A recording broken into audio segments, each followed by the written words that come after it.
Hey, what's up? Welcome to Basscraft. So today we're doing a Metallica bass special. It was the 30th anniversary of the Black Album last week, so what better time to do this than now? I've wanted to do this for ages. If you listen to this at all, you know I'm a huge Metallica fan, and when I was a teenager I pretty much learned how to play the bass by learning their songs, Cliff Burton's lines and Jason Newsted's.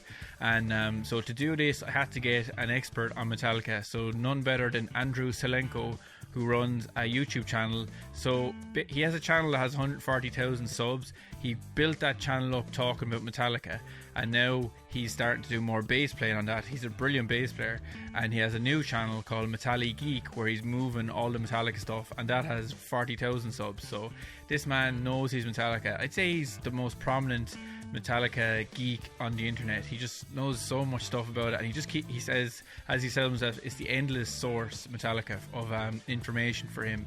And yeah, we really got into it here. Now, we didn't talk, obviously technically you could say there was been 5 bass players in Metallica: Ron McGovern, Cliff Burton, Jason Newsted, Bob Rock, he played on an entire album and a few gigs, and Robert Trujillo. But we focused on the 3 main ones: Cliff, Jason and Rob. And yeah, we really got into it here, a big deep dive into Metallica bass. We didn't spend much time on stuff that's been covered before, like why there was no bass on Justice and why they haven't fixed it. We covered a little bit, but we tried to cover stuff that might be new ground and really interesting to Metallica geeks like myself and Andrew. So yeah, I'll see you in a minute. Jump in, and I hope you really enjoyed this episode as much as I enjoyed geeking out about Metallica. I might do another one of these about another band. If you want me to do another one, just let me know in the comments. As usual, like and subscribe, all that stuff. I've put Andrew's links down below to all the different things he does. His own channel, Metallica Geek channel, his podcast, all that. His wife's art, she's a great artist. She did like a Cthulhu drawing, you'll see when we're chatting. So yeah, without further ado, let's do this. It was a long one. We would have even gone on longer, but I had some technical issues with my connection, so we might meet up again and do one, because we could have just talked for hours about Metallica. But you'll see the passion in this one when we're chatting. We're just back and forth. We both know a lot about it. He knows a lot more than me, so I learned some new stuff about Metallica, which was awesome. So yeah guys, I'll see you in a minute. Winters become more unpredictable. One winter it's normal winter, snow and stuff, and one winter maybe like absolutely like maybe like Ireland, like England, I don't know, no snow, it's mud everywhere, it's rain, it's and and in the night it's freezing, so in the morning you have black ice. And that's oh my god. Well, that's a good segue though into the Black Album. 30 years. Oh, Black Ice, yeah. Black Album, yeah, good way to go to it. All right, by the way, I've checked before we go into Black Album bass stuff. I really like your logo for your podcast. Oh yeah, Cthulhu, yeah. It's the Cthulhu with bass, and I have a picture. This is Cthulhu. Yeah, did your wife paint that? Yeah. Yeah, my friend Colin, the Bulger design, he's in a metal band in Ireland, but he's a graphic designer, so he did the logo for me. And I just said Cthulhu playing the bass, and he just rolled with it, no problem. Yeah, that's Cthulhu has become such a metal character from the books into the heavy metal and bass in particular. That's such an icon for every bassist. We get him. We get what it means when it's Cthulhu, Cliff Burton, and bass, and the badass. Yeah, we know the shit. Well, I think I only have XL t-shirts left with Cthulhu on it. So if you want to wear t-shirts that's like way too big for you, I can send you one. But that's the only size I've got left. Thank you. And if anything, you could get this picture. I don't know. I'll ask my wife. She'll give you a discount for this video. For bassists, everything. Cool. So today is the 30th and Friday the 13th, 30 years since the release of the Black Album. So I said I'd get a certified Metallica scientist from YouTube on to speak about bass and Metallica. So Andrew, welcome to the podcast. I'm not sure how do I pronounce your surname. I can pronounce your first name, obviously. Don't bother. Everyone mispronounces it. I'm Vasylenko. Vasylenko, but call me Andriy, Andrew, Andy, whatever. Okay. Metallica Geek. whatever. Metallic geek, metallic scientist. So yeah, 30 years since the Black Album came out. So how does it feel? Like it's I suppose every time there's a landmark in Metallica's history, it's almost like a little landmark with your YouTube channel and all this crazy Metallica stuff that you do. Yeah, definitely. The Black Album was my first Metallica album. Um, I heard it for the first time, the songs from it in 2000. The best ballads cassette back in the days. The cassettes were the thing, and my brother had this cassette, best ballads, and the Unforgiven, Nothing Else Matters were there. And but I was a kid. I just got it in my subconscious, maybe. And 8 years later, after that, 2008-9, I discovered Metallica myself, and the Black Album was the gateway, and no no turning back. I'm still here, and yeah, build some name in Yeah, this you're definitely. culture, in this community. So yeah, Black Album has a very special place in my heart, and not so, you know, I didn't start playing bass because of the Black Album. It was actually because Ride the Lightning, Master of Puppets. But whenever someone asks me, what songs of Metallica are good for beginner basses? And I say, well, everything from the Black Album is good. Just try it and just have fun and go on to more complex stuff. So Mm, yeah, that's a really good starting point for bass players. The Black yeah. Album. It's really it's simple, but it's right. It's to the point. It's just what the bassist is supposed to do. Mm. And Jason did such a great job there. Yeah, I had a really good tab book. I kind of learned from Metallica myself pretty much how to play the bass. Like I had this cool tab book, but it didn't just have the tabs, and it didn't even have the full songs in them. But the guy who wrote it, he broke down what was going on in the songs. Like he explained the theory behind each bass line, which was really cool. Like, and there's so much you can learn from just the bass playing in Metallica songs to become a better bass player and to get started. Yeah, and there is a big difference between Injustice for All and Black Album in terms of Jason's job. I'm not talking the about the loudness of bass. The Justice doesn't have the bass, and the Black Album is finally having this low end that's so weird. And I remember that someone what's that weird low end sound in the album? Well, there's bass. We finally have bass. James joked that they did not really have bass before, even with Cliff. Bass is not that prominent, even No. though he was doing uh, bass solos. But I don't know, maybe that's the feature of the 80s mixing. I don't know. And the Black Album, Bob Rock, really did justice, no pun intended, to bass in Metallica in general. A perfectly sounding album in all senses, Yeah, bass in awesome. particular.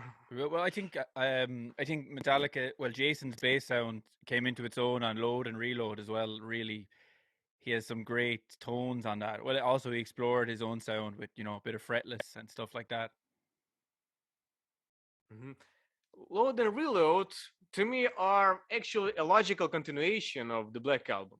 Of course, Load and Reload were more like 90s sound.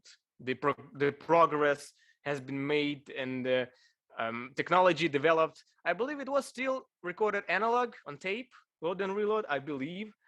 Hmm. Uh, I may be mistaken actually. Garage Inc. was already using Pro Tools while Load and Reload. I don't know, but bass still pretty loud, and Jason did what he was doing on the Black Album with the maybe with some suggestion by Bob Rock to really be in the pocket, not really standing out, but doing his job as the bassist.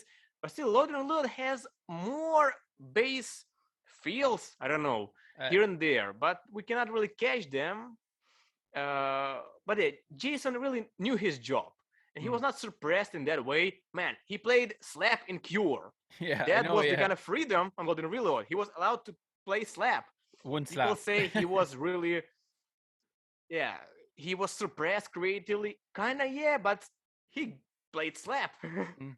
And fretless, That's fretless as well. oh my god, Until Rob. it sleeps, he does fretless as well, which is pretty Yeah, cool. and on the Black album, returning to that record, he did 12-string bass in Wherever I'm a Roam in the Mm. intro. That was crazy. I'm still wondering why they came to this sound because that sound, I don't know. I haven't played 12-string bass in my life, but I can do pretty much that sound on my 4-string bass with some, I don't know. I can be resourceful. I can do that, but they need 12-string bass to get that But really thin sound. But I don't know. when you're a millionaire rock star, you just get the 12 string. Like, why would you want to play a normal bass when you can order these crazy Yeah, things for the studio? they had an unlimited um, access to all the equipment. They said that they tried 6, 7, 8-string bass. I know couple basses every time they added new string, and eventually they came to 12-string bass, and that was like, yeah, that's the sound for that one, basically one note repeatedly. Yeah, That's where year and a half of making the album, and they were going really into the detail, the nuances that made the album so outstanding in in terms of riffs and sound and just everything. It's just perfect. Metallica probably wouldn't have become the biggest metal band in the world if they hadn't done the Black Album. That's what set them into the stratosphere, set them apart from the other trash bands. It was the change for the Black Album. It was the turning point for the band, really, wasn't it? They were obviously one at the top in the top three trash bands at the time, but the Black Album was really what put them on the road to being like a recognized worldwide, even as just a hard rock band. Everyone knows who's Metallica are like. Metallica is a default metal band.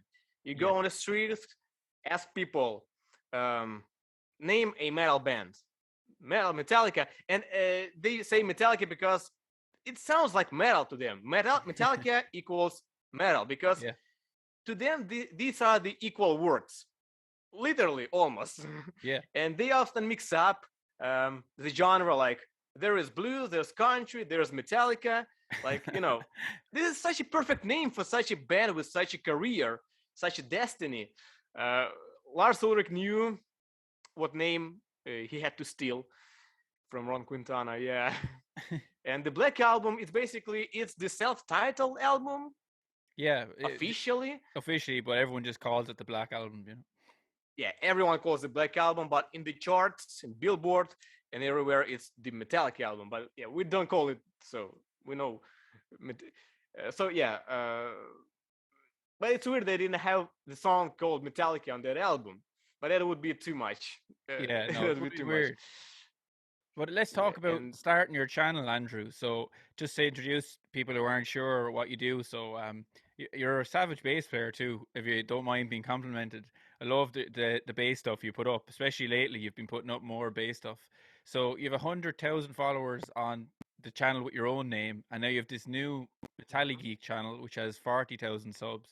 So, how did this whole YouTube journey, Metallica journey begin? Like, yeah, it was 7 years ago. Firstly, thank you. I really appreciate that you appreciate my bass stuff. Yeah, that's. I don't really talk to bassists much. I don't really talk to anyone outside my house because I talk to the internet and I find guys like you. So yeah, I really appreciate having me aboard. Actually, I believe it's my first podcast for someone. I don't know. I'm not sure, but maybe. Yeah. So, I've been commenting for a while on your videos, but you have so many viewers, you probably didn't see the comments. yeah. I often say, "Love the bass playing, come on the podcast," but I eventually found your email, so I could get in contact with you. Yeah, that's the way to reach out to me because yeah, comments.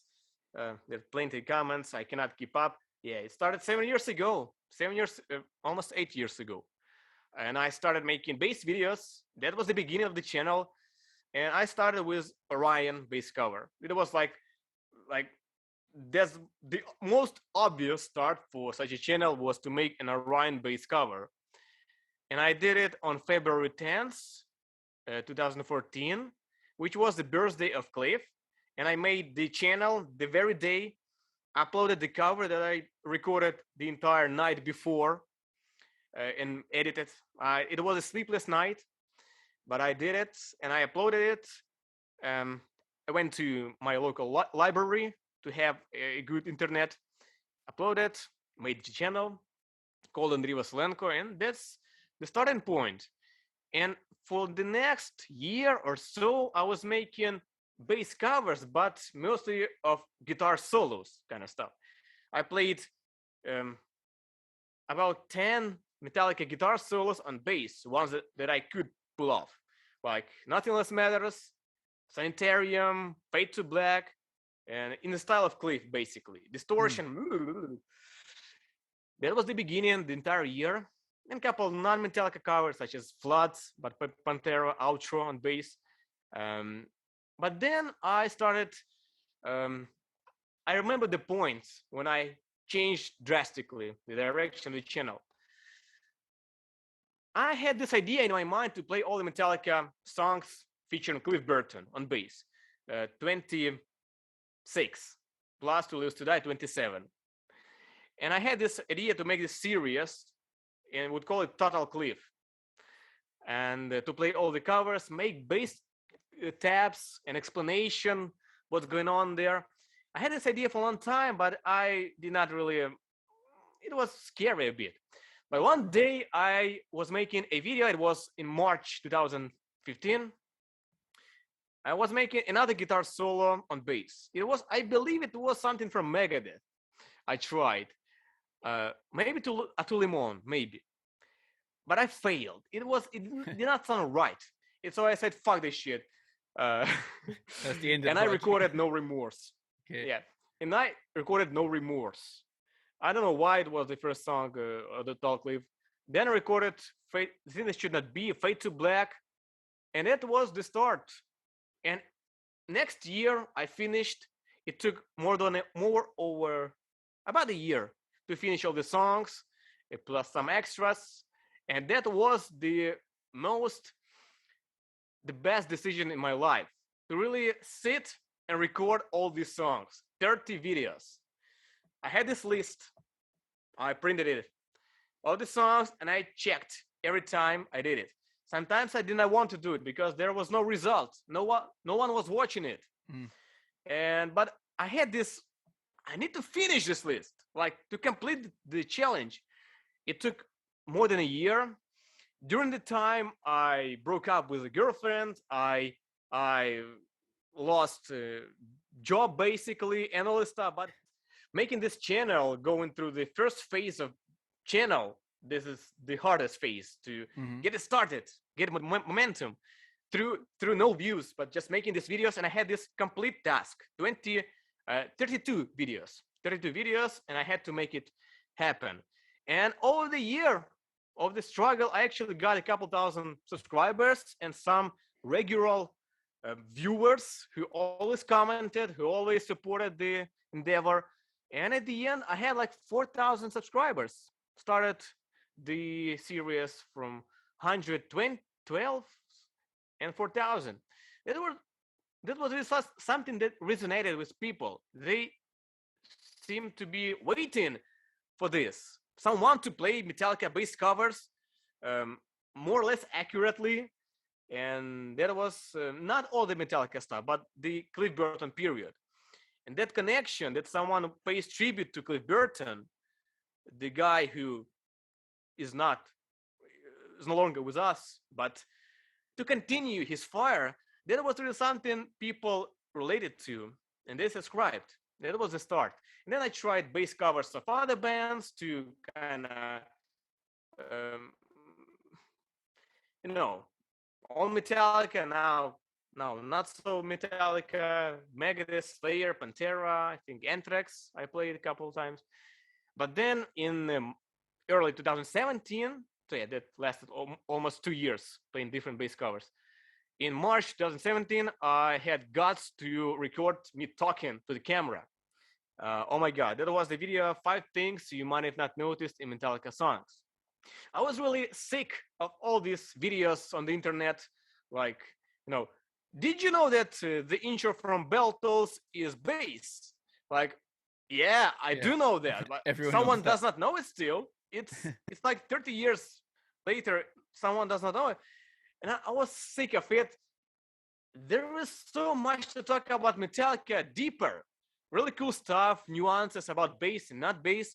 And so I collected 5 things that I mm, thought people hadn't noticed, or the average listeners, the advanced fans knew it already. And so I made this video, posted it, and in a couple of weeks, it blew up. Like 100,000 views in like a couple of days, maybe. Just like from couple thousand to 100,000. I was like, wow, people dig it. Oh my god! And I cannot speak English properly, Were you and nervous about I speaking was not English? good. Oh my god! I don't remember if I was nervous, but recording the video was um, making the script, writing it was an easy part. I could write it more or less grammatically. I don't know, 80%. But recording it, it was the hardest, the most anxious part. I was like, oh my god, I cannot do it. I cannot open my mouth properly. But by the way, now is the easiest part because I really have fun. I don't give a shit. I know my English is not perfect, but I really have fun opening my mouth and let those words out. This is Yeah. fun to me now. But then it was, oh my god. And but I kept making videos because people liked it and I liked it. Um, and then I felt like I don't really want to play bass now for the internet because that does not bring much views now, and people come to watch me talking about Metallica, not play it. And in a couple of months, I phased it out. My bass covers, and the last one was something I had planned for a long time, playing Blackened intro on bass, the harmony. Mm. Still one of my most favorite bass works. I did it for Damage Incorporated intro, but that was bass. And Blackened was not all bass, but guitars, and that was fun. And that was the last bass cover for like next 4 years, I Mm. believe, maybe. Played some guitar occasionally, but mostly talked because that was the source of views, the source of fun of everything. And some revenue came actually, started to came to my channel. And this way, I did not want to become this guy who talks about Metallica. And but along the way, I learned English, and it was like, that was such a byproduct of this bassist who from Ukraine who just started making videos about Metallica with broken English. But 4 years has passed, and well, I still have a lot of ideas about Metallica to talk about it. This is the endless source. But now, I'm getting back to bass because my life has settled more or less, and it's calling me back. This is inside of me. But So you're very knowledgeable when it comes to like the music theory side of things. So did you study bass like a lot when you were younger? Like did you get lessons, or how did you learn the bass? Was it just from the internet and learning Metallica songs and stuff like that?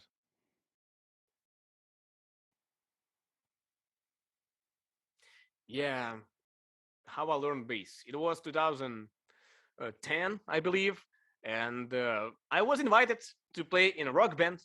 They didn't have a bassist, and that's a usual story. I played some guitar, acoustic guitar, and they thought, well, you play guitar, play bass. All right. I was excited to be in my first band, 17 years old, and that was exciting. I picked up bass and I started playing it. It was fun. And actually, before that, I imagined how I'd play Metallica bass stuff, but on the guitar. The Beltos intro. I imagined it how to play on the guitar. But this is heresy. You should not play it on the guitar. This is bass. I've seen it done. You would be cursed if you play it on the guitar. And so something inside of me, some bass seeds were sprouting. And when I was invited to play bass, like, yeah, that was the puzzle. And I turned out to be a bassist inside. Yeah. And that's how I started playing some. Uh, we played some pop rock sound, alternative rock, even some rap, rock. Oh my God, New metal kind of with this a is bit of such rap. a yeah. Because of our vocalist was in this kind of stuff. I was not really for it, but it was fun to play. New metal has some pretty good basses and bass Mm, lines and bass yeah. sounds. And but imagine Limp Bizkit with bass solos like Cliff, distortion bass solos. So that kind of thing that That's we were nice. playing. Well, they were giving you the space, the Yeah, freedom to do some of this crazy bass stuff you yeah, wanted to do. But that's the main thing, yeah. the fun thing. Yeah, they did not want to mess with me. Uh, I was a bassist. I have the bigger fretboard, bigger neck, and thicker.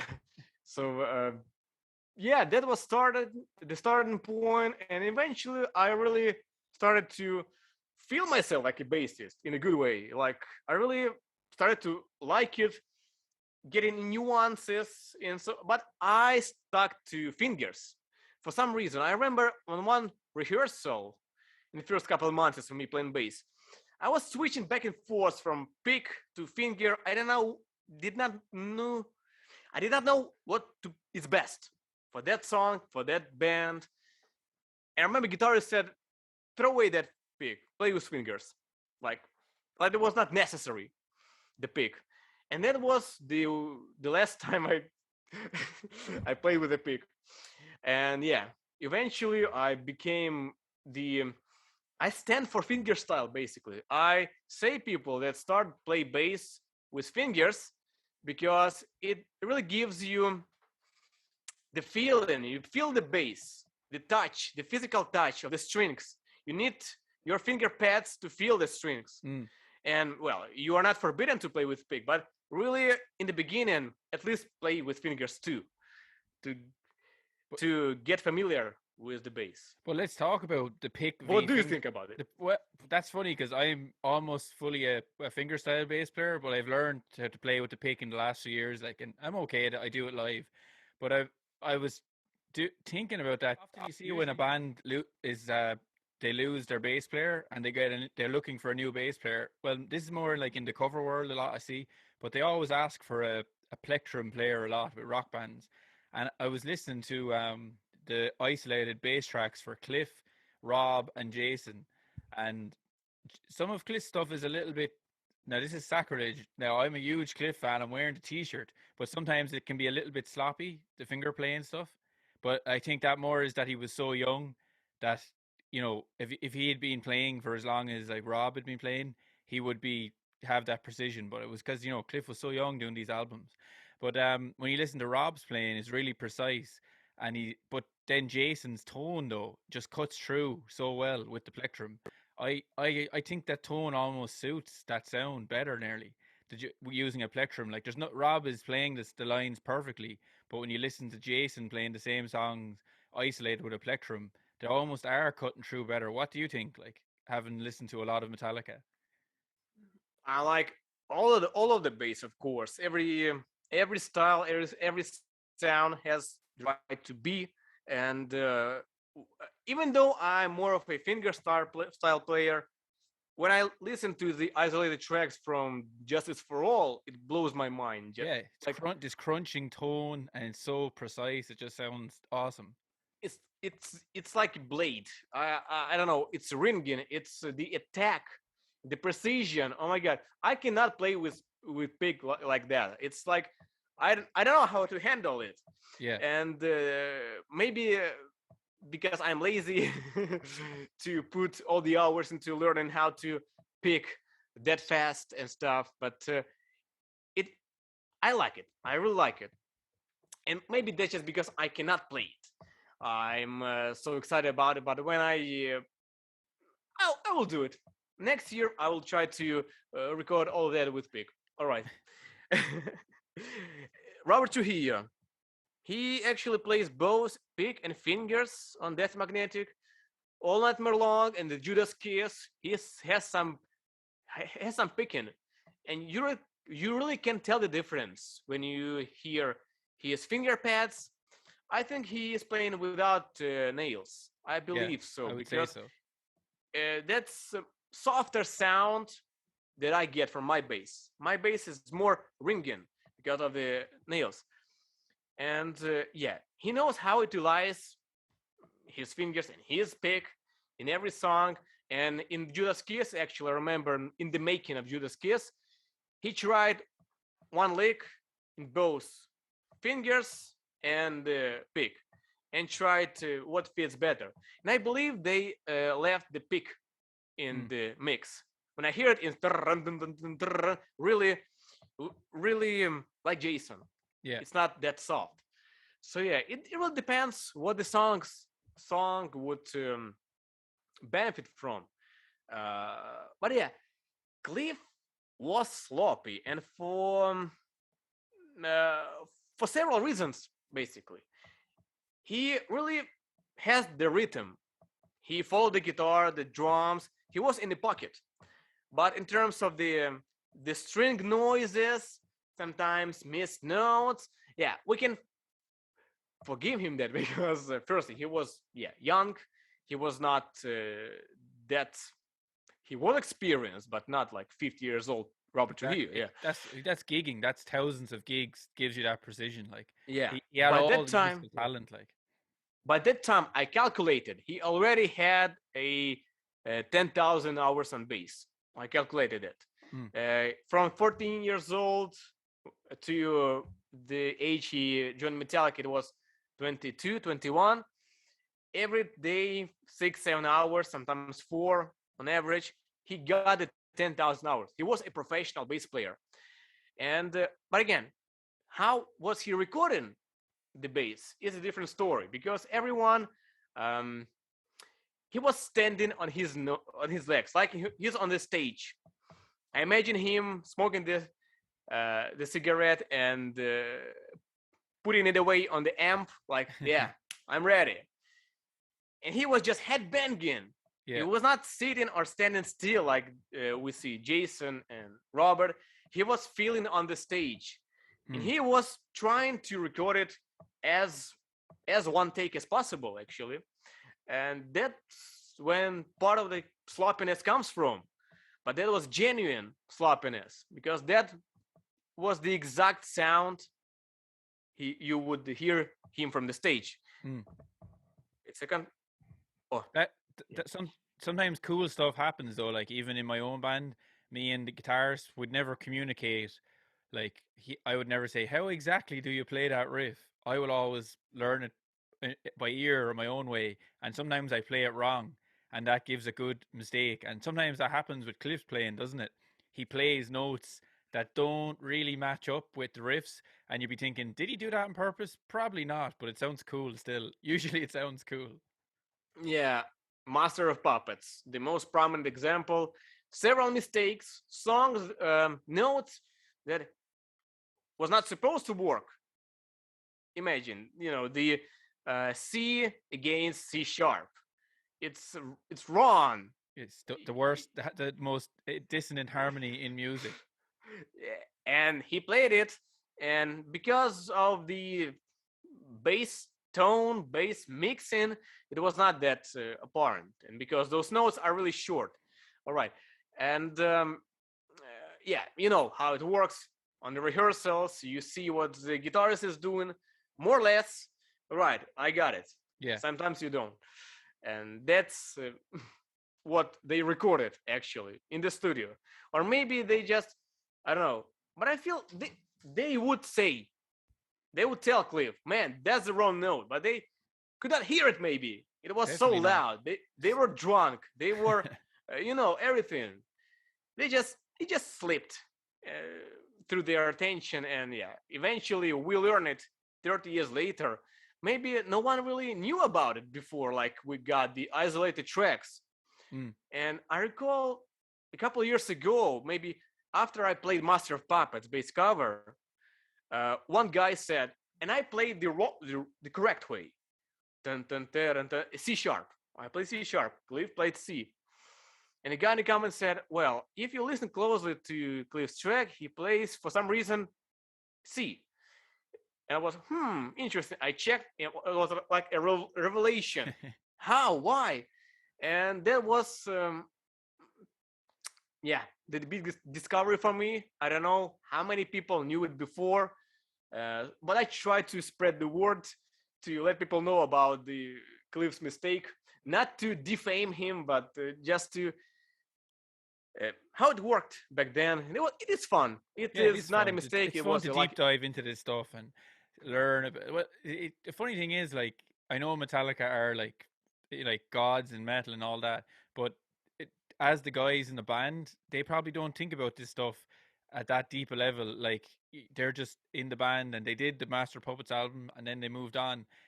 Sure, they probably don't even they don't play the songs note for note live anymore. I'm sure some of the riffs might vary and stuff. They don't analyze the stuff that much themselves, really, do they? Probably they just play the songs for the last 30, 40 years and just do their thing. Like, They play a lot of riffs incorrectly now. They play their own riffs, but they relearn it. Like if it's an old song, they try to remember it. Couple rehearsals, and sometimes the some riffs are off.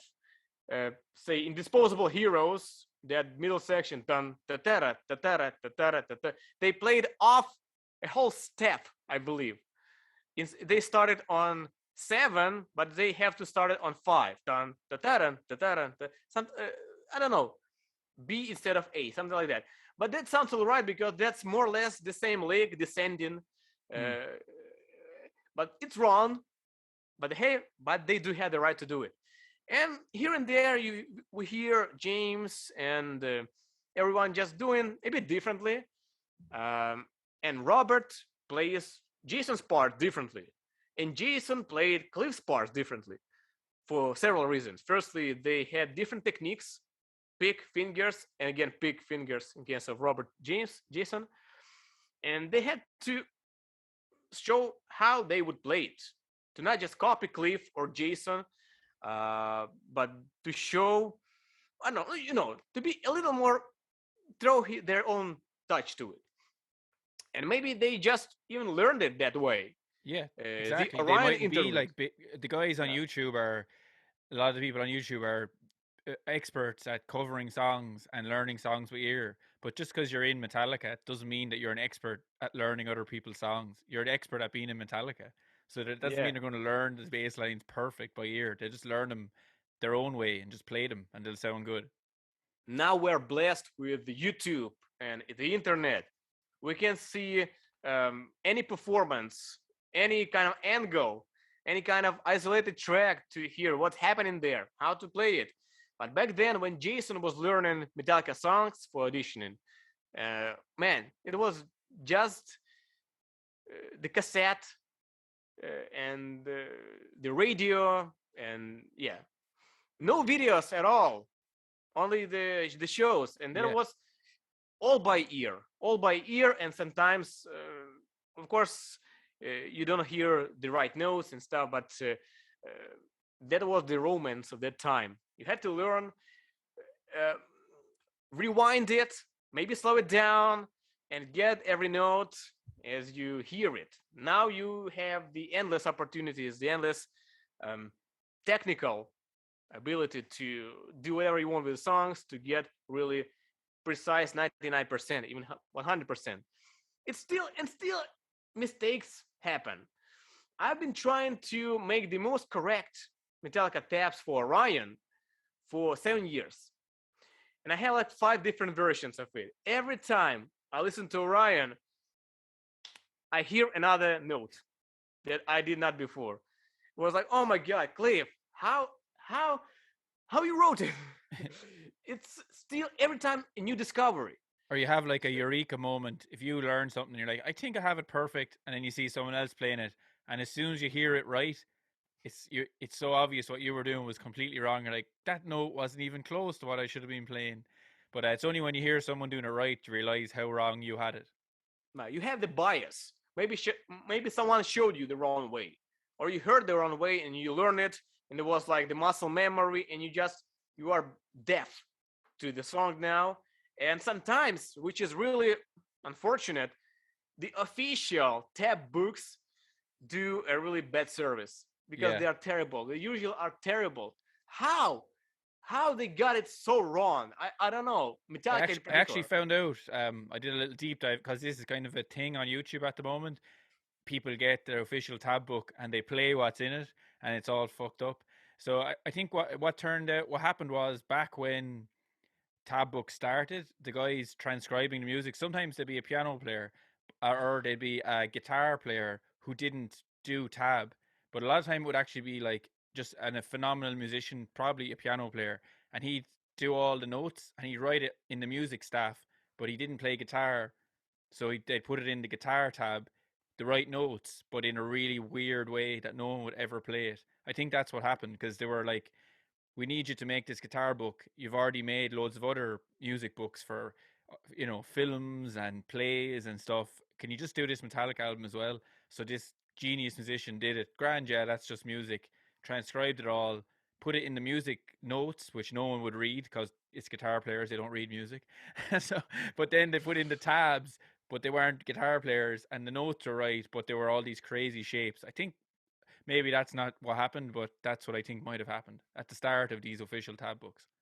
Yeah, that actually makes sense because you just said that piano players could be making these two tab books, and that's probably the case because when you see the notation, tablature, it's really you see the nuances. The guy knew how to make notation, how to make these nuances and theory, all these um, embellishments and all kind of nuances in the notation. He knew the technical side of tablature, but he was not. He never saw guitar before. How it Yeah, works? Like, how do you play second and eighth fret at the same time, yeah. why? Yeah, that's crazy. Yeah, piano player makes sense. Makes sense. Uh, yeah, actually, that's probably the answer. But another question is, why the tab books? Why are the tab books are still on sale on Metallica website? You still can find those very first editions, very raw editions, still on sale. 30 years, they still haven't found the guy who would do it right. Oh my god, I I guess don't they know. just don't want to spend the money. I think they're just like, that was 30 years ago. Let's just move on. Maybe But they don't know about it still. They have plenty stuff to do. But exactly, the tab Lars has like books, paintings to be selling that are worth a fortune. They've got lots of stuff to be doing. James is a beekeeper now. Like, that's a busy hobby. So they've got lots of interesting hobbies that don't involve, fixing tab books that are 40 years old. but they got like millions of volunteers on YouTube, on the internet, who can do it. Just divide this sections, songs, albums, and do it collectively. Like, and that's gonna be the most accurate thing ever because we would check each other and everything. We should do it. They should just do it. You might get permission. You could ask Metallica. I'm not sure what the copyright thing is about releasing music that belongs to other people. I'm pretty sure you can just pay like a royalty. You have to ask permission for the band, and if they give you permission, you can sell the books yourself. But obviously, they get money for each one that sells because it's their music in the books. You can probably I do that. think Like, I think they will get to it soon, in a few years maybe, because they care about the fans, they care about their legacy, and I think they just uh, overlooked it and forgot about it, and they will return to it soon. And by the way, I Saint Tangier tab book is really good. Like the really, guy knew the guy was the guitarist. The guy knew how to do it in the low tunings and all the different parts. The State Saint Anger book is awesome, and I believe Death Magnetic also is but great. these books are from the era of Tab, but the other books are from before Tab was really a thing. Like, Yeah, you're yeah, talking about the internet coming yeah. into existence, but these two albums came out when the internet was everywhere, so that's why they came out properly, like with a guitarist who could make Tab. Yeah. But still, this is the source of jokes, memes, the wrong taps, the mistakes, and the art of guitar. Mike is doing such a great series with it. Yeah, I that's actually what I had like saw.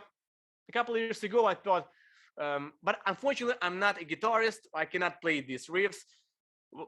I really wanted to make something about the blackened main riff. in the tab book, which is the most ridiculous tab I've ever seen. Uh, and I was like, oh my god! I once I learned guitar, I played this compilation, tab versus reality.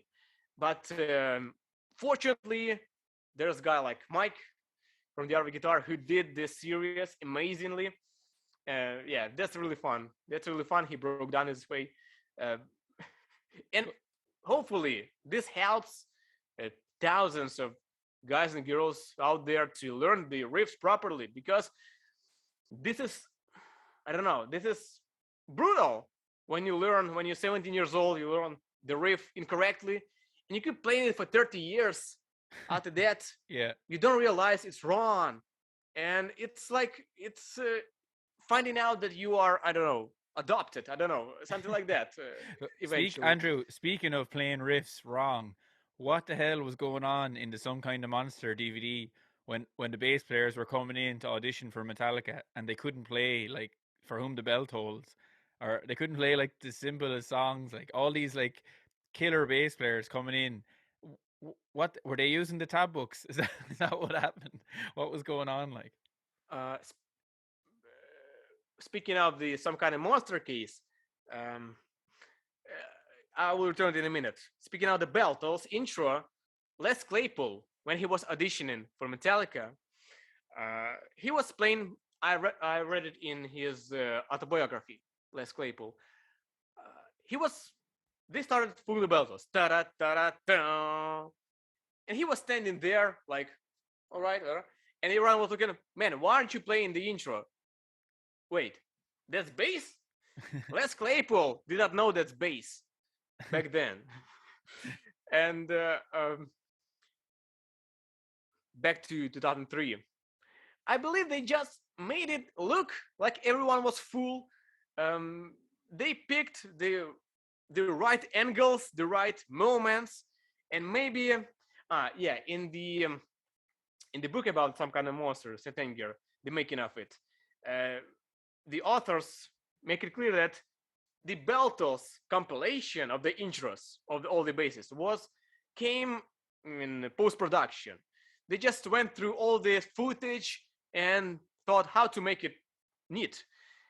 And then we'll see how to make these Beltos one by one to see how Rob was so superior Yeah, to yeah. everyone. Just that part made it clear.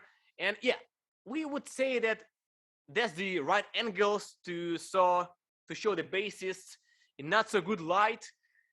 But fuck, how do you mess up that intro? I know, yeah. It's like It's so different.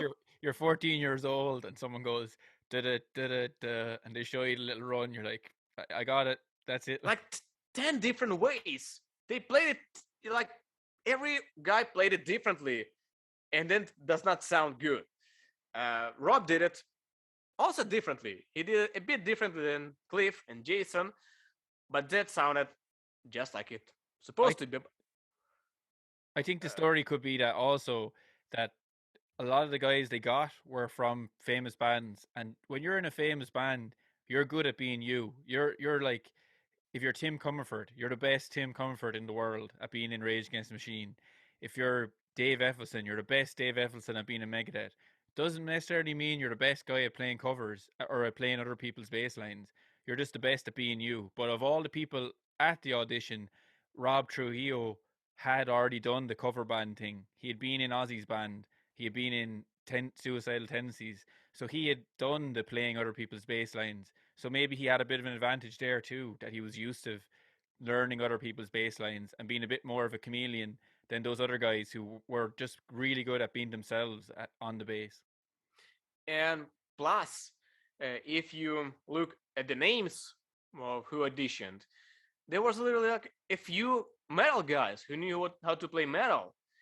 And Robert was the guy, and that's it. From those who were shown in the movie, I don't know. So basically, they invited mostly non-metal guys, and it was like a surprise. There was an invitation. Like there was no open door, come and play, and maybe you'll get aboard. But it was invitation, private invitation. Everyone got a call from Metallica, from Lars, to just come and maybe we'll pick you.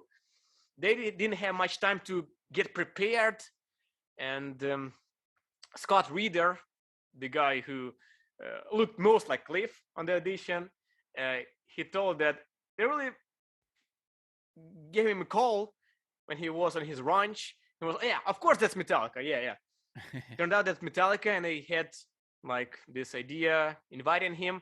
And he had like a week or so to get prepared. So he could not learn all the songs.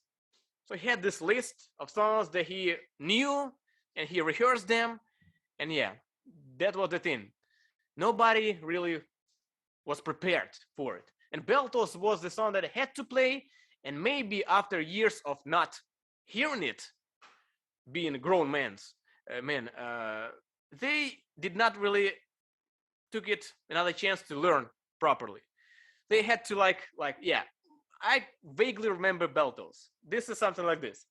Maybe that's the case. They tried to remember it ASAP. Yeah. Yeah. But would you think Metallica ever would have considered the idea of, you know what, why don't we get the bass player from the best Metallica tribute band in the world? Would he not have been, like, have you ever seen that film Rockstar with Mark Wahlberg? Of And course, of course.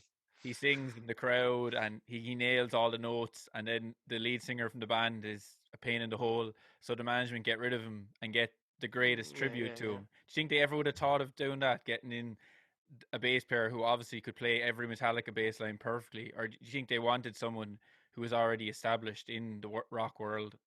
Yeah, that was the point actually, and they made it clear that they did not want to get another fanboy in Metallica. Jason was a fanboy basically. He really loved Metallica. He was excited, and it was apparent, and they joked about it and stuff. He was the fan who got into Metallica, basically like in Rockstar. But Okay, so they did that already, and they didn't want to do it again, is what you're saying? No, they needed. Um, they did not want to step in this again. Maybe this is a slippery slope. Again, maybe they didn't want to repeat Jason's story. That was a drama, basically. Jason is a tough guy, 15 years in Metallica, and when he became member of Metallica, he was 23, and when he left, it was almost 40. But the attitude, how you are treated when you are in 20s, it's really like a habit. Even when they're grown men, like 40, they still tend to treat the same because that's the habit. Yeah. And status quo in the band. Jason, the whipping boy. Yeah. And now they had to do it from scratch.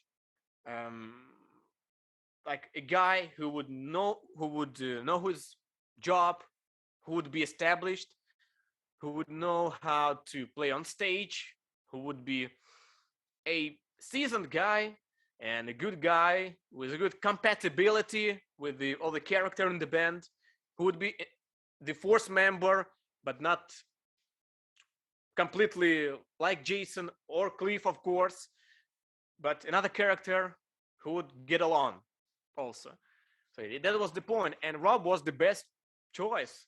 The only downside, the only weak side of Rob, everyone points out that, is his vocal skills. Yeah, he's no Jason. Oh, Jason, near the end of I think the Justice tour, I had that DVD. It was on Live Shit, Binge and Purge, and Jason's vocals are just better than James for certain songs, and it's true for some of the Kill 'Em All songs and some of those more like aggressive vocals. He was bringing the live show to another level.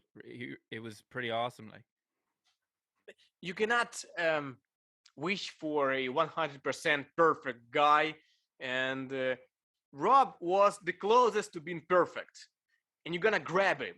You're gonna get him aboard before it's too late to make the wrong decision, to pick someone else. And he's actually over the years he trained to be more or less good backup vocalist, and lately he was singing "Spit Out the Bone," a Metallica song, the verses in the really brutal manner. He was not trying to sing the notes, just let it out like Tom Araya, I don't know. And he's really got the voice in that way. So yeah, but that's an obvious choice, Robert. 99% that Metallica needed. Yeah, I kind Yeah, of checked out of listening to Metallica around the time of Saint Anger, and then I checked back in the last years. Like I remembered how much I love them, like the teenage band, you know. So when I kind of was this when Rob joined first, I wasn't too sure about him as a metal bass player. But in the last year or two, when I started listening again to Metallica, he is really solid metal bass player. Like he's after nailing all the solos. He can do Pulling Teeth. He can do Orion. But I don't think he was as solid a metal bass player when he joined back in the Saint Anger era. He's really after growing into it, like being a class Metallica bass player. yeah, he was. He had a pretty solid list of bands he was in. Uh, Suicide Tendencies, Infectious Grooves, Ozzy Osbourne. He really had the training, but being in a thrash metal band like Metallica and do all the tough stuff, yeah, he really had to level up, and that's what he's done. Uh, Almost 20 years now, you see that he has become a part of Metallica, a inseparable part of Metallica, and unfortunately, they haven't made many records with him. Only two, Mm. basically. That's the kind of productivity I don't appreciate. We need more Metallica songs to really give Robert Or more even the time to Garage Inc. shine. records that they did with Jason, I love them. I used to listen to them all the time as a teenager. There was loads of cool stuff on them. Like they could even do that in this era about a Garage Inc. with Robert. Like, but they haven't really done much in the last 20 years, really, in terms of releasing music. They plan to do it after the latest album. There were talks about, well, we are um, uh, we are up to making Garage Inc. 2. Actually, there's tons of Really, covers, yeah, back in 2016, 17, but they got busy with other projects. Um, maybe it's also gonna happen soon because this is an easy way to make a record. Just like Garage Inc. was yeah. done in literally 2 weeks. They got off the tour. Uh, 3 days after the tour, they gathered in Lars's, I think, garage. They within the next couple of days they had the list of songs. Some some guys did not know the songs before, and they within the week they learned them. 2 weeks they recorded them, and in 2 months they got the record out. Cool. There's Uh, the Irish connection, of course. They did Whiskey in the Jar, Tin Lizzy. That was pretty yeah, cool. Like, yeah, and yeah, that's the same situation now. Like spending months on making a Garage Inc. And that's people would love it, and all kinds of upsides of making this kind of stuff between the albums. But now they are, I think they wish they want not to spend time on all this music. They have to make their record out, the original songs. And the COVID thing got it a bit messed, so they really want to make their 11th album sooner. And then maybe it's gonna be like a double disc. One disc is original stuff, one is covers. They did something similar on the latest album, Hardwired. Uh, so yeah, they like to experiment with all kinds of editions and releases. So maybe that's the case. uh, Album plus Garage Inc. 2 that'd be in cool. one package. That'd be awesome. Yeah, I loved when they did the even on Saint Anger, which wouldn't be one of my favorite Metallic albums. I loved the DVD that came with it, which actually sounded better than the album because they released a DVD in the practice room with Robert playing all the songs, and Yeah. that was a cool addition, like to throw in for the fans, a free DVD with the album. Yeah, and one of the biggest powers of Metallica, something that makes them so famous and still people talk about them, they show this bonus stuff, bonus footage, bonus riff tapes, demos, interviews. They talk about their songwriting a lot. I tried to, I collect songwriting tricks of different bands, like how they write songs, write riffs, and you would think Iron Maiden is the closest to Metallica to the top, right next to Metallica in terms of the popularity, maybe.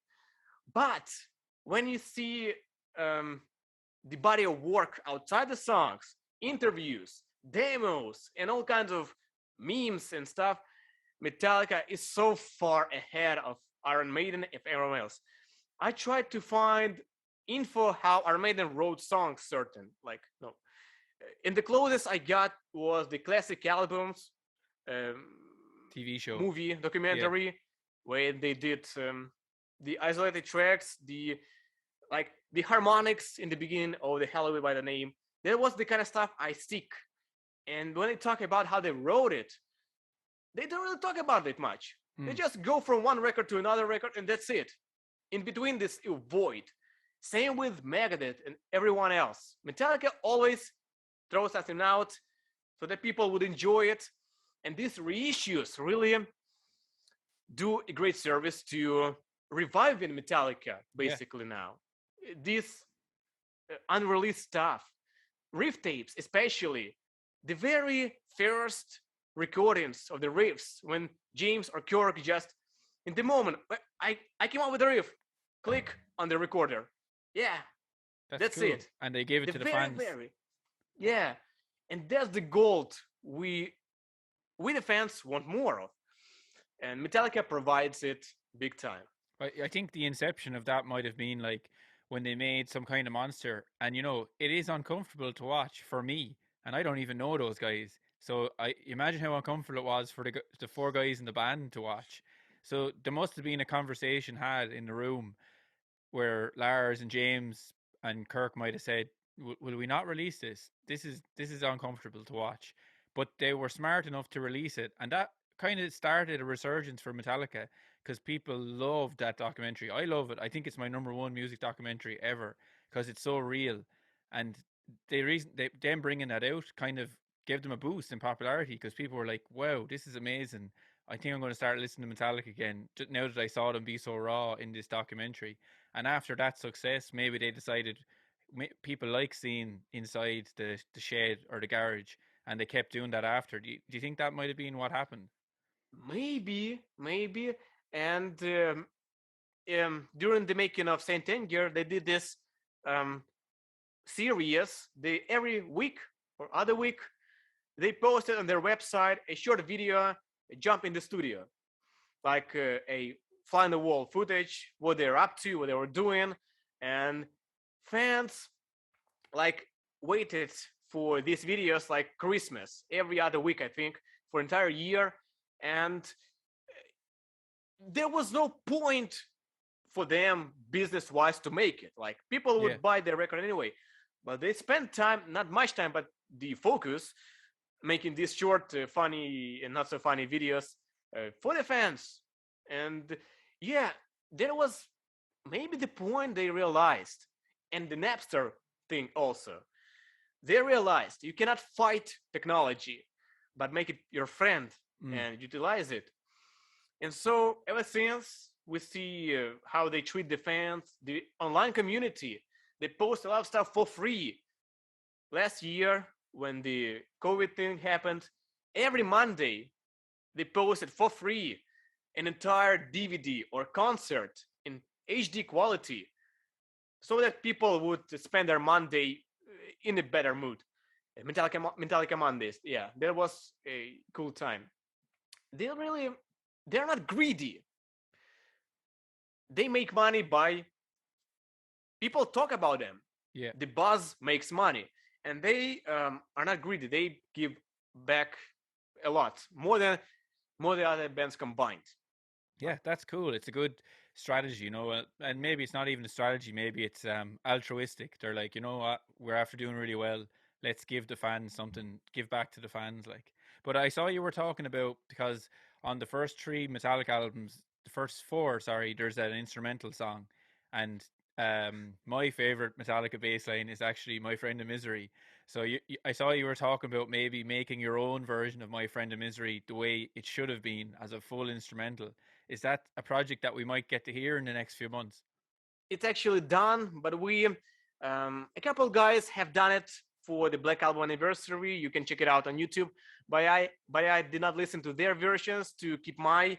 I heard one today, but it was just a song with the vocals removed, so they didn't really reinterpret it. It was just the same song but with the vocals taken out. I think the guy State of Mercury, who does Metallica reworks, in like what if Enter Sediments was on Justice somewhere. Oh, I've He seen that made guy. the That's class. I love that channel. Yeah, that's really interesting. he's my friend, and he did his own variation of If My Friend Misery was instrumental today or a couple of days before.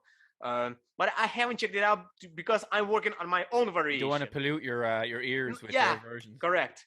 And I'm making it with another friend of mine, Ben Zimmerman, who does symphonic versions.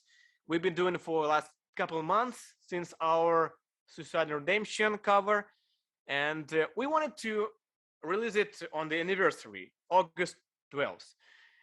And it's almost finished, 95%. But then we realized on September 10th, we will have a ton of material of Metallica riff tapes, Jason Newsted's and James's riff tapes of My Friend of Misery, and all other cool stuff that would make our version better. The new licks, the new notes they maybe did not use in the final song, we might bring it back. And to make this ultimate thing to do justice to My Friend of Misery, like 200%. So yeah, we'll wait till September 10th, and by that time we'll do some other stuff, and then within a week we'll release it. So yeah, it's cool. I'm looking forward to that because it does suit the Black Album as an instrumental. Something about the vocals in that song, they just don't sit right, really. It just works as an instrumental, I think. Yeah, but I used to blame Bob Rock for adding vocals because he was like not into instrumentals and stuff. Nobody he used to work with made instrumentals. Motley Crue, they did not do such big epics, and so he was not really into it maybe. But now I think as I'm working on my rework of My Friend of Misery, trying to make it an instrumental, I understand it, why they may have dropped it, the idea. It's really hard to make it like Orion because there's too much repetition there, and you cannot really throw some cool stuff there, solos, bass stuff, without making it over the top. And so that's really a challenge to make My Friend of Misery not boring without vocals and not over the top. So maybe they did not have much time to work on it, to continue working on it as instrumental back into 1990, 1981. So they had to find a compromise. Like, man, it would take ages for this track to be an instrumental, a worthy instrumental. So yeah, let's make it just another song. All right? All right. Jason hoped it'd be an instrumental, but he said that's how it worked out. So I think, yeah, that's just they could not find time to make it, as I say, jacked, to make it really not bleak compared to Ryan's and others. And yeah, at least we have the badass vocals by James, and the lyrics are cool.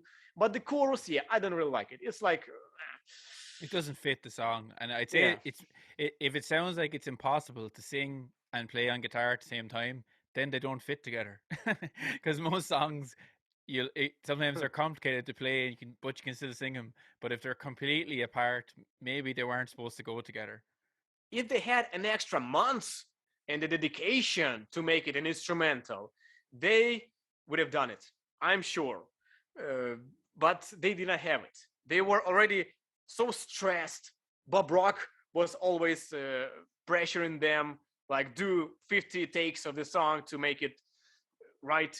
And so yeah, they were exhausted, I'm sure, physically and creatively. They had to make it done and just go on tour to have fun from the fucking studio, I think they would call it. So yeah, that was the sacrifice, I think. But again, Load and Reload happened then, and they did not return to instrumentals for two reasons. Firstly, they already broke the chain. The chain was broken, and when you break the chain, like you did not drink for 30 days, and one day you drink, next day you tend to drink again, because it like you lost it, You fell you off the lost the horse. Like. challenge. Yeah, and same with Load and Reload. They did not want to make instrumental because the chain was broken. And again, on Load and Reload, there was not really. That's not the style. It wouldn't have worked. Like you can't do Yeah, like a 7 minute blues rock riff instrumental. It just without wouldn't vocals. work. Like Yeah, maybe, and maybe I'll make it one day. Maybe I'll gather maybe the worst songs from Load and Reload, people like the least, and make an instrumental out of them. Maybe something like that. yeah, To um, utilize it that way. It's it should. already kind of back songs. I know. Yeah, I was today. I was like, I actually really was a massive fan of Load and Reload growing up, but listening back in the last few months, it definitely should have been one album. I think like Load is so much better in terms of the track listing than Reload, in my opinion. Well, I agree. what do you think? I heard Reload first Hmm. because I had this. I bought the CD collection, and it was like Reload, S&M, Saint Anger, like something like that. So the CD was 2-part CD, and Load and Reload went to different CDs, and Reload for me was first, and Load was second, and I liked Load much more. I don't know, maybe Load was closer to the classic Metallica. Hmm. Plus, it has more bass licks. I think There's more Reload. bass on Load. Yeah, there is. I think Reload has stronger singles like Fuel and Memory Remains. It's almost like they said, let's put the two strongest singles on Reload because it'll make it sell better because we need those singles to prop this disc up. Maybe, but they say that was just a random uh, collection of, like, they decided to work on songs they already had progress with, and then keep the rest for the second part. Yeah, in general, uh, Reload is faster. Fuel is 205 BPM maybe. Prince Charming, Attitude are fast songs, while Load is the fastest is probably Ain't My Bitch and Wasting My Hate. 160. Imagine. Mm. On Kill 'Em All, the slowest song was 160. On Load, the fastest. So yeah, but at the same time, it has more clean guitar, more ballads, and more bass licks Very loud until it bass though. The sleeps. bass is super loud on Load, and you have like a lot of bass, what you would call a bass centric song, like King Nutting, or Until it sleeps. And built around the bass. the Alpha Torn. I really love the bass riff. Yeah, yeah. Which one And is it that James Hetfield wrote the bass line for? Bleeding Me, is it? Or actually, or I can't remember the song now. Devil's Dance and That's it, Reload. yeah. Actually, I believe James wrote most of the prominent bass licks because he demoed the songs, and he played bass for the demos. Lars and James demoed the songs while Jason and Kirk minded their own business, and James had to play bass, and he did some bass stuff too. And even though we give Jason credit for Until It Sleeps intro, for King Nothing intro, for again Devil's Dance, but that's probably James's work. He composed those intros. But again, Jason did great job making the entire arrangements. So yeah, I prefer Load. Yeah, it is great. And about your own bands, Andrew, what's happening? You have a band now. You're starting to write some original material, are you? You're hoping to release it and maybe do some gigs, like now that you're getting more into playing bass and not just being the metallic geek or metallic scientist. I'm not sure what your official title is. Yeah, Metallica stuff remains on another channel. I'm free to do whatever I want about Metallica, and the channel I'm having now, the bigger one, Andriy Vasylenko. I cannot change the name, but I have to take into consideration what people would associate my name with. And so I figured that's the music. I'm a musician, and so more music will come this channel. I used to write metal stuff before making talking videos, and then because of I didn't have time, didn't have space to do it, I started my own family. My daughter was born, and so on. So I postponed this for indefinite time. And in the meantime, I tried more acoustic guitar stuff, like I call it vegetarian diet. Not make full songs with drums and just one man plays guitar, kind of vegetarian, yeah. And now I'm feeling like I have the room and the energy to return to the heavy stuff, to play more bass. I I looked up my old demos, old riffs. I kept making riffs all the years. Almost every day I have some recordings on my phone, riff tapes, hundred thousands, I don't know. And I want to make it happen. And I have a couple guys to help me with that. And so they too brought their own music to it to build something collectively, a band. Because again, I don't know, I don't want to make it like Andriy Vasylenko band. It's a stupid name. My name It is wouldn't be the always best. It wouldn't look good on a misspelled. T-shirt. Like you'd be like Yeah, yeah. huge. I could make it an AV something, but that would be too. I'm not that ego and stuff. But so we have a name, and we have a band basically, and we are working on it. We are working on it, and we are playing in standard tuning. We are playing heavy riffs because standard tuning needs to return. People forget how heavy standard can be, and Metallica is the proof. They sound so freaking heavy in E standard. They don't have to go so low like on Set Anger. And that's the attitude, among other things we consider to to do in the band. But that's heavy and that's metal, and there's a lot of bass there. That's for sure. Nice. Have you got like a kind of Metallica style pedal board and setup? Do you have like the wah pedal and the fuzz and the kind of Cliff Burton setup? Is that your bass style, or do you not use effects like in this band? I used to, when I played with bands back in the day, like 10 years ago, I played with a pedal.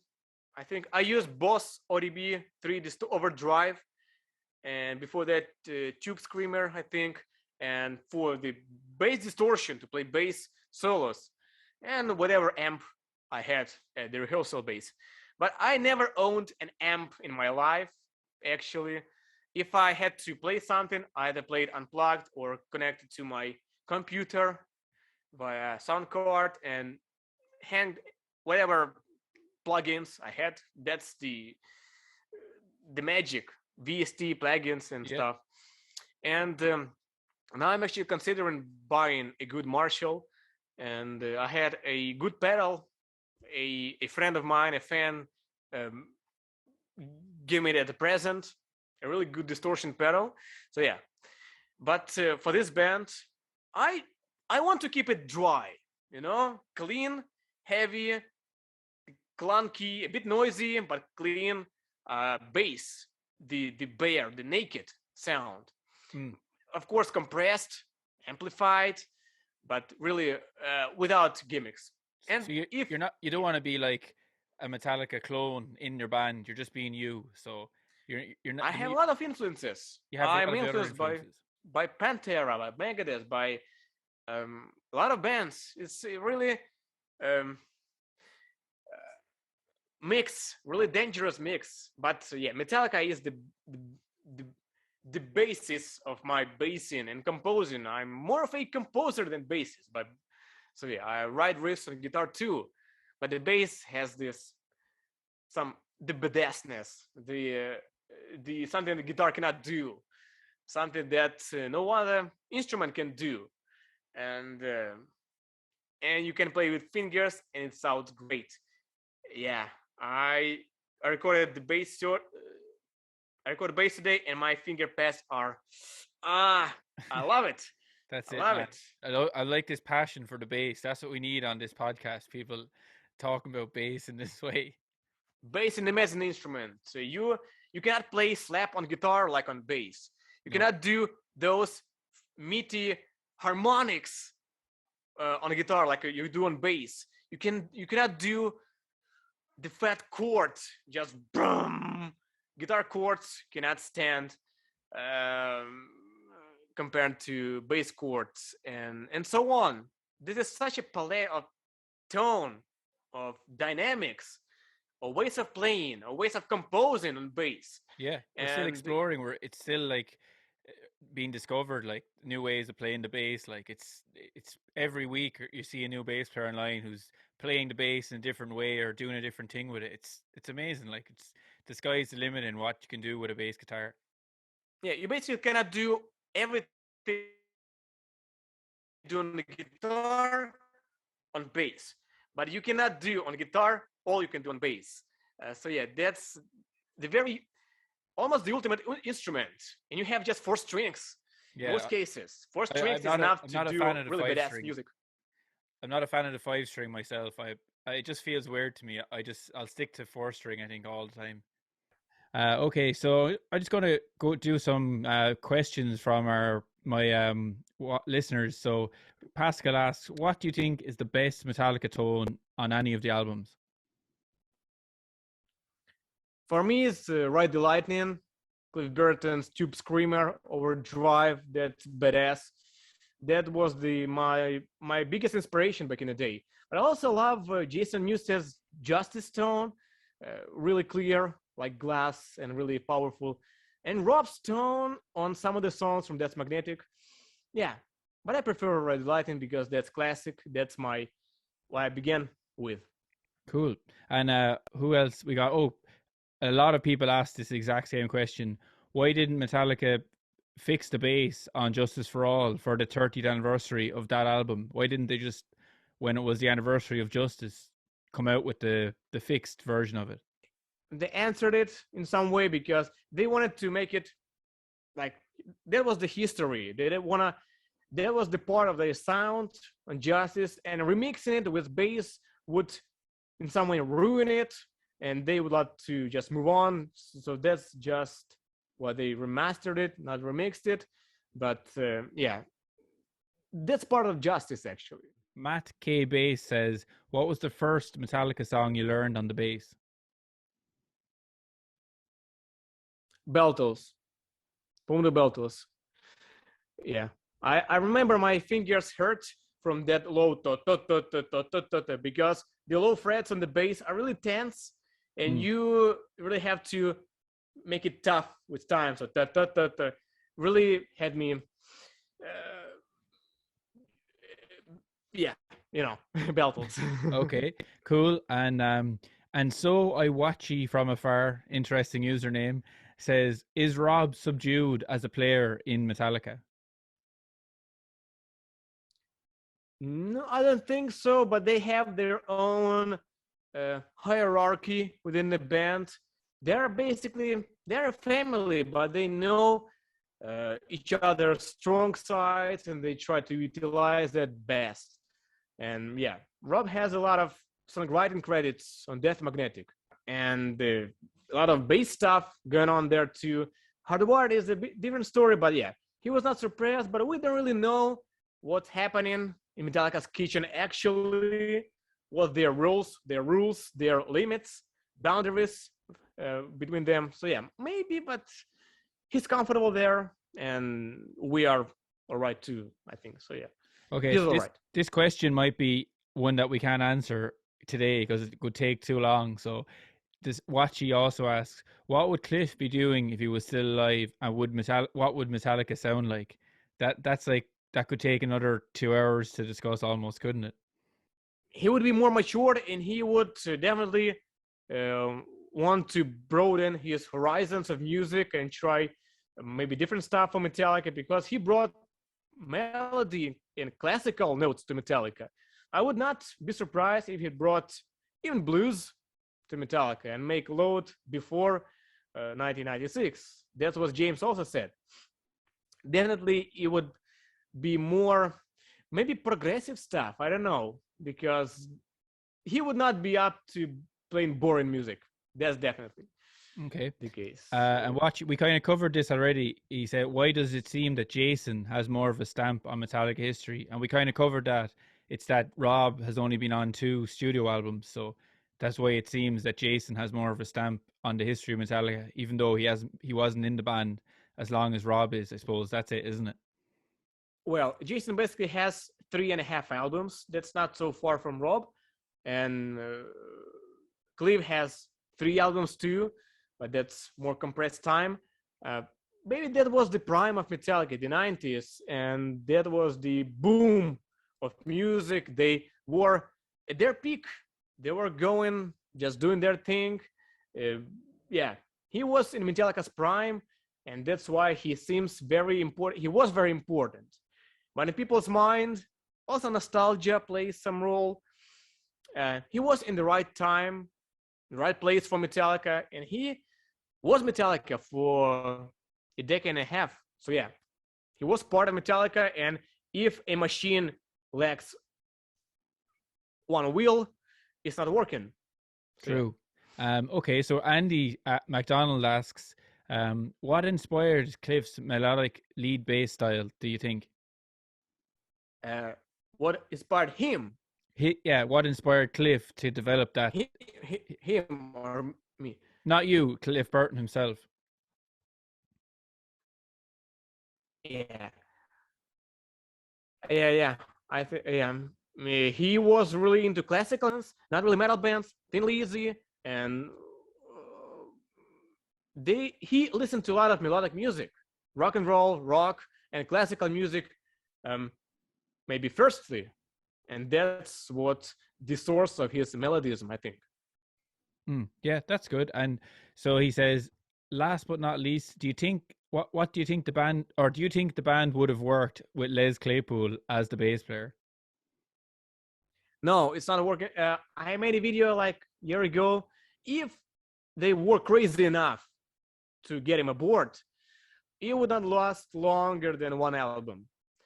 They needed someone to last with them, to be compatible for a longer time. Les was like Mustaine, but a kinder guy. No, he was already self-sufficient as a composer. He if he joined Metallica, it would be for money because he was working or not the tailor, carpenter. He was a carpenter. He would do it for money, but then he would have his tensions creative with Metallica. No, I'm glad we have Primus. Cool, man. So that's it. That's class. Like, that was a pretty good retrospective of bass with Metallica, and I really appreciate you coming on. Everyone should check out your channel, both your channels, Metallic Geek and the channel with your own name. Like, where's the main place you hang out? I suppose it's on YouTube, is it? Just go to YouTube. I don't know if they can spell it correctly. Andriy Vasylenko. But maybe I don't know. Andriy Vasylenko, you'll find it in the podcast link, notes. I'll be putting all your links here anyway. They'll be down below, all your links. Yeah. The main channel, Andriy Vasylenko, maybe Instagram, Andriy Vasylenko 14. Yeah, that's where I'm residing now. And the big question: how close are you to interviewing Metallica? You must be getting closer every year. Yeah. I'm getting closer, but this is like jungles I'm going through. This is really tough, but that's the point. They are hard to get, and I have. Do you think you might get one member? You might get one member who likes interviews a bit more, perhaps. Like, I don't know, but I have to interview everyone. Everyone knows his own secrets. Yeah. So I hope is that still your goal? Is that a goal still, to someday get to interview Metallica on the channel? Sure. It's the point. If I drop the goal in 10 years, I would regret it. It's if I don't get them aboard, so what? I tried. That's the fun. That's the mission. People are really excited about it. That's the journey is the thing. Yeah, maybe you could do it like, it could be something for charity. Like, you could have a big get together of and give the money to the All Within My Hands, the Metallica Foundation, and who knows, like something like that, like, would be fun. Like, I don't know. I'm already donating to their charity via merch. We have merch that goes to their charity, and it's kind of anonymous. Maybe they don't know that I'm donating, but I'm gonna do it. I don't like the idea of paying for interviews via chart. No, that's I don't know. I want to really go through all the hardships to make my name. So their management says we can trust this guy to interview Metallica. Yeah, maybe they are afraid because I do some stupid jokes on the channel, but that's for the kids. Maybe they're afraid of my swearing sometimes. I don't know, but I don't man, think that's so. Metallica. I think They you're very. are the fucking band. I think you're very respectful of their legacy. I don't think you ever do anything that makes fun of Metallica. Yeah. Well, I make fun when it's cool. I'm Metallica geek. How can I hate Metallica if in my name of the channel is Metallica? Even when I'm criticizing Metallica, that's just because that's a cool story to talk about. Something they should have done or did some. That's the meme. That's the internet now. That's part of the buzz about Metallica. And I believe some of their staff knows me because I have some hints that they know about me. Indirect hints, but some of them are aware of me. That's for sure. And the time will show. We'll get there. I think so. I think you're going to get to the goal. So best of luck with that. And thanks again for coming on. And I look forward to seeing more bass videos because I love your bass playing. I was actually relearning pulling teeth myself recently, and I was watching you playing it because you did a new version of it where you kind of got more accurate than your old version, and I'm trying to be able to play pulling teeth myself a bit more accurately. So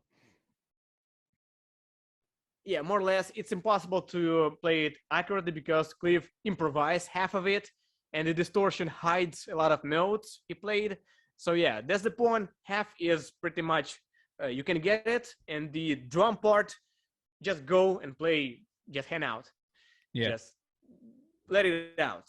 That's the point. That's the point of anesthesia. The second part is always improvised. Yeah, that's the way you should do it. Don't worry about it. Just rock out and play it. And thank you so much. I believe this is my first podcast when I'm a guest. I believe I don't know, but I had fun, and thank you for having me aboard. I hope I brought some value, some fun to your listeners.